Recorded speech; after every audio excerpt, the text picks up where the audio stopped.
अब क्या पढ़ने जा रहे हैं, ट्रेडिशनल अप्रोच।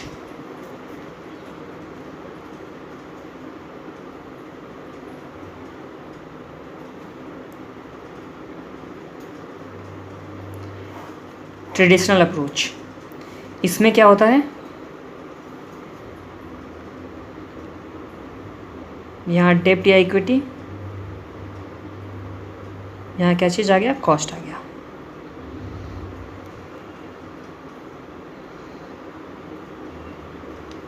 ये क्या चीज़ है, के डी,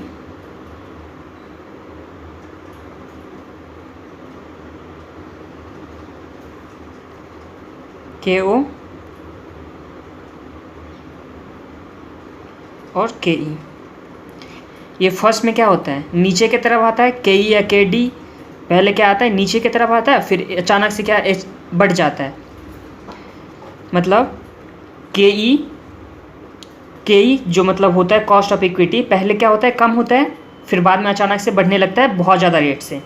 इसका मतलब ये हुआ कि पहले कितना परसेंट था, 10% था, तो ये धीरे धीरे आया, 11% आया, 12% आया, 13% आया, और फिर अचानक से कितना हो जाएगा, 15, फिर कितना हो जाएगा, 18, फिर कितना हो जाएगा, 21।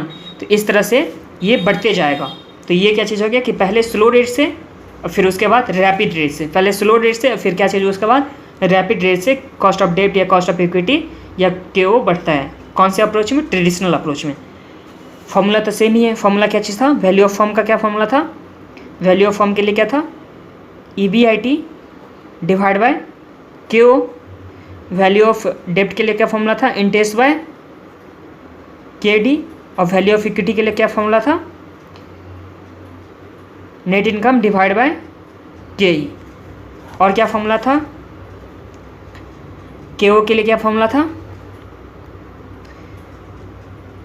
कॉस्ट ऑफ डेब्ट इंटू वेट ऑफ डेब्ट plus cost of equity into weight of equity.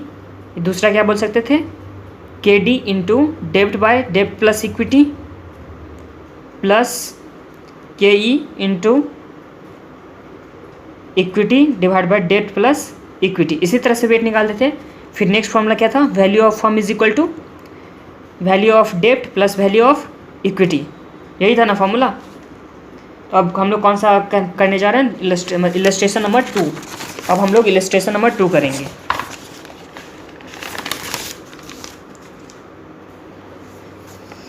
Illustration 2 में क्या है, Indira limited has EBIT of ₹1 lakh. The company makes use of डेब्ट एंड इक्विटी कैपिटल।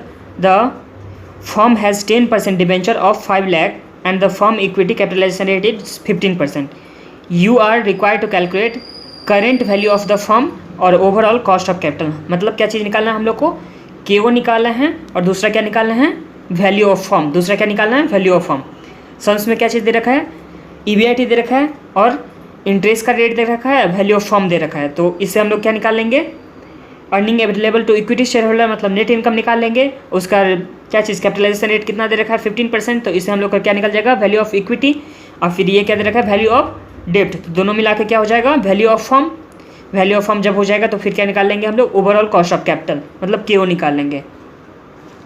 तो चलिए बनाते हैं।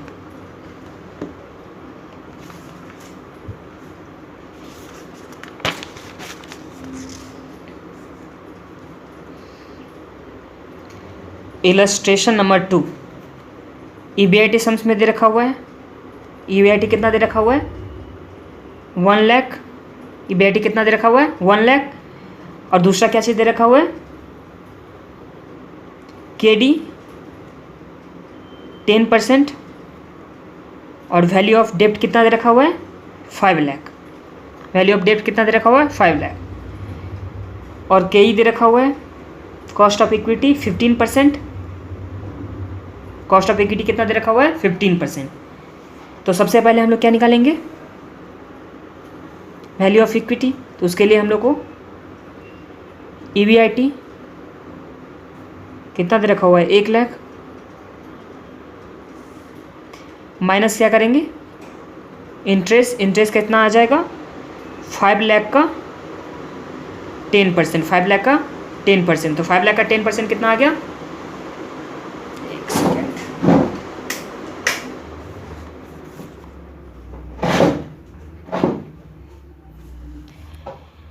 तो 5 लाख का 10% कितना आ गया 50,000।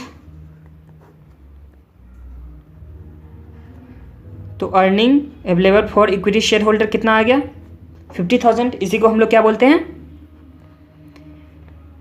Net income. तो अब हम लोग को वैल्यू ऑफ इक्विटी तो आ जाएगा ना। वैल्यू ऑफ इक्विटी कैसे आएगा, इसके लिए फॉर्मूला क्या चीज़ होता था नेट इनकम डिवाइड बाई के ई। नेट इनकम कितना निकला है 50,000 डिवाइड बाई के ई कितना परसेंट था 15%। तो 50,000 डिवाइड बाई 15%,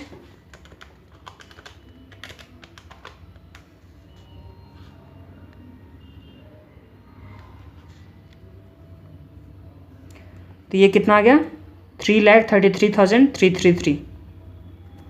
और वैल्यू ऑफ डेट कितना दे रखा है 5 लाख। वैल्यू ऑफ कितना डेट कितना दे रखा है 5 लाख। तो ये कितना होगा 8,333। तो वैल्यू ऑफ फर्म के लिए फॉर्मूला क्या होता था value of equity plus value of डेप्ट। Value of equity plus value of क्या चीज़ था डेप्ट था। तो ये आ गया। अब वैल्यू ऑफ क्या चीज़ फर्म तो हम लोग को मालूम है, इसके लिए फॉर्मूला क्या चीज़ था EBIT divide by Q. Value of firm कितना है 8,333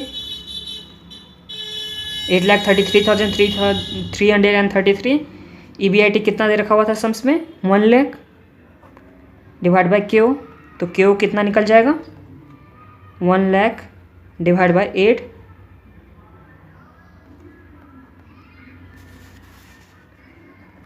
तो ये आ गया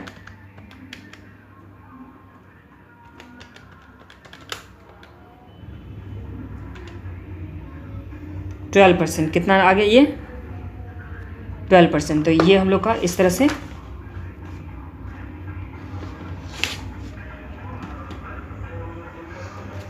हम लोग का ये निकल गया। क्यू निकालने के लिए हम दूसरा भी मेथड लगा सकते हैं। उसके लिए फॉर्मूला क्या चीज़ था क्यू इज इक्वल टू के ई इंटू इक्विटी बाय डेप्ट प्लस इक्विटी प्लस के D into dept by equity plus डेप्ट। ये था ना फॉर्मूला।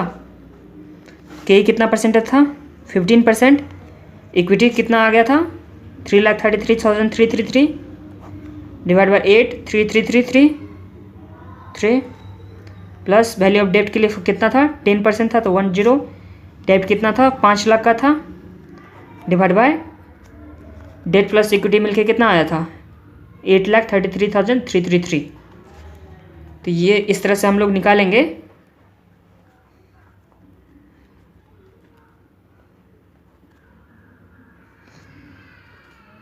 यहाँ पे 8,333 कॉमन ले लेते हैं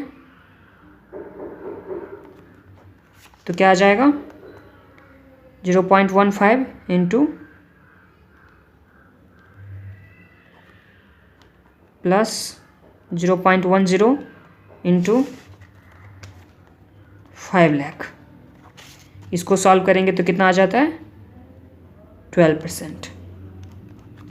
तो इस तरह से इलस्ट्रेशन 2 भी कंप्लीट हो गया।